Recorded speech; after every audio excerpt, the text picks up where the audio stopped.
Hey, it's Phil. Okay, how are we doing on ticket sales this weekend? Right.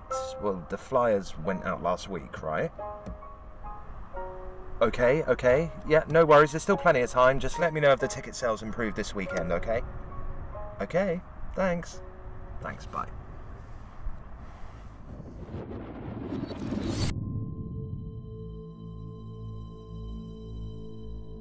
Where am I? What's happened? This is impossible. It must be a dream. Those are the popular ones. Pick your favourite, but preferably I'd like to get on to talking about why you're here. Okay. Excellent. It's so much easier when you cooperate. This is nothingness. It's the place where everything goes but nothing stays. A place without time, but where all time exists. You're here because you stood at a fork in the road, and there's a long journey ahead. Okay, who are you? Me? I'm the tour guide. The tour guide? Arms and legs inside, please. Watch a bit, Phil. Can I call you Phil? I love these rides, don't you? It's like a boat ride through a storybook. Okay, seriously? What's going on here? You'll find it soon enough, Philmeister. Off we go. Heartland's past. Tin mining, the backbone of Cornish history. Once upon a time, the Camborne and Red Roof area were one of the most affluent places in the country, what with the mining industry shipping tin and copper all over the world. Cornwall sits on a vast mineral wealth created by volcanic activity many millions of years ago, from extraction of copper near the surface in the Elizabethan times. You're just reciting the exhibition balls from Heartland. You do realise I've read those, don't you? Right, Mr. X, but not all history buffs, you know. But aren't you supposed to be guiding me? Please keep all questions until the end of the tour. Thank you. And then it stopped. The mines closed down one by one, the Robertson shaft in particular in the 1990s. And there was nothing left to replace it. Cornwall's main business became the tourist trade, and places like Camborne, Poole and Red Roof, with no particular sights to see or tourist attractions, just kept dropping down the economic ladder. The Robinson shaft was falling to wreck and ruin, and the 19 acres on which Heartlands now rests was pretty much just making the place look untidy. Then along came you guys to the rescue. The locals asked, and you delivered. Tidied up the place, threw in a few art features, a kick-ass play park and boom. Instant cultural heritage site. Well, it's obviously more complicated than that. We had community meetings and plans, and they helped design the place. We've done loads of work with children, we've done all sorts of things. Yada. Just minor details, but the point is the same. The lamp was broken, you guys fixed it. Which brings us nicely to Heartland's present.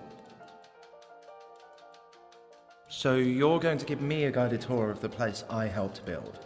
Well, you never know. You may have missed a bit. And here it is, the historical playground. 19 acres of cultural candy.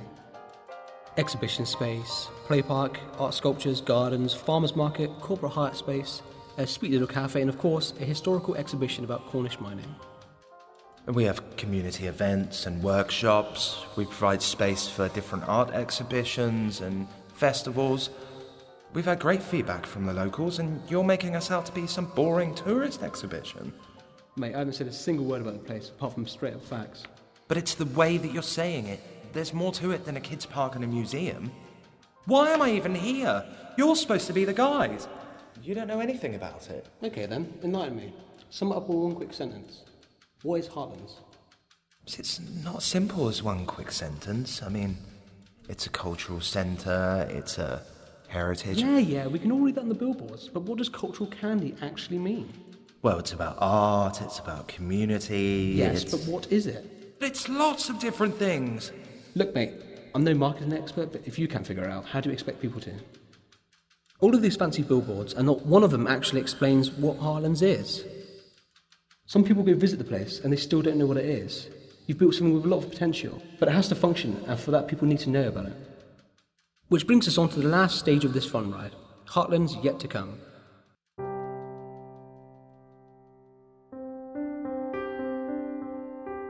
What is this? This is Heartlands. A little ways down the road, but it's still the same place. As soon as the novelty of the place died down and the initial funding completely ran out, the survival of the place became dependent on event sales and corporate hire. What's wrong with that? Nothing at all, provided people knew it was there. But after the phrase cultural candy got passed around enough for it to lose what little meaning it had to begin with, people stopped noticing the billboards even though they were plastered everywhere. The cost of hiring the space went up in order to pay for the survival of the site, so people stopped hiring it out and went elsewhere.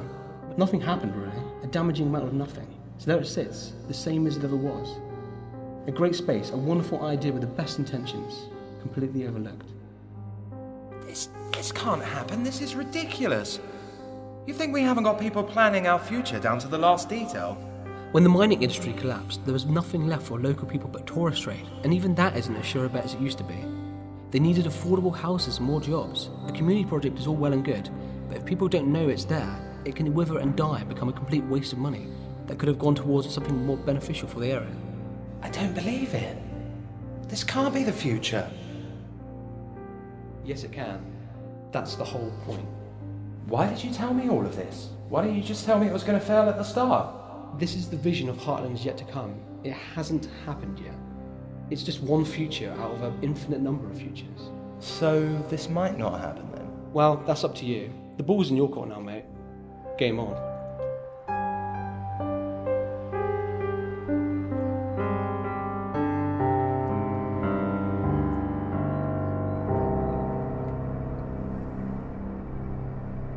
Right then.